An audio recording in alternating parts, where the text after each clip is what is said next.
गडिंग्लज येथे मोफत फुटबॉल प्रशिक्षण शिबिरास प्रारंभ. मैदानी खेळ आरोग्यासाठी अत्यावश्यक. प्राध्यापक सुनील शिंत्रे. 15 दिवसांच्या शिबिरात नवोदितांना प्रशिक्षणाची संधी. गडिंग्लज येथे गडिंग्लज युनायटेड फुटबॉल असोसिएशन आणि रावसाहेब अण्णा कित्तूरकर विश्वस्त मंडळातर्फे आयोजित 15 दिवसांच्या मोफत फुटबॉल प्रशिक्षण शिबिरास उत्साहात प्रारंभ झाला. उद्घाटन प्रसंगी प्राध्यापक सुनील शिंत्रे यांनी मैदानी खेळांचं महत्त्व अधोरेखित केलं. प्राध्यापक सुनील शिंत्रे म्हणाले, आजच्या काळात मनोरंजनाची अनेक साधने घरात सहज उपलब्ध झाल्यामुळे लहान मुले आणि युवक मैदानापासून दूर जात आहेत.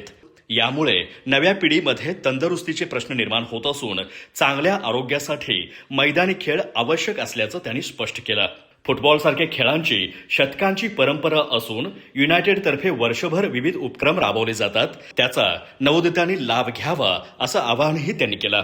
या कार्यक्रमाच्या अध्यक्षस्थानी ज्येष्ठ खेळाडू महादेव पाटील होते. समन्वयक सागर पवार यांनी स्वागत केलं, तर युनायटेडचे सचिव दीपक कुपनवार यांनी प्रास्ताविकात शिबिरातील विविध उपक्रमांची माहिती दिली. विश्वस्त संस्थेचे प्रमुख उद्योजक संतोष कित्तूरकर यांनी फुटबॉलला किक मारून शिबिराचं उद्घाटन केलं. या शिबिरासाठी प्रशांत दड्डीकर, विल्यम चेनाय, यासिन नदाब, तानाजी देवेकर, प्रसाद पवार, आदर्श दळवी यांच्यासह पालक आणि खेळाडू मोठ्या संख्येने उपस्थित होते. समन्वयक सूरज कोंडुस्कर यांनी आभार मानले.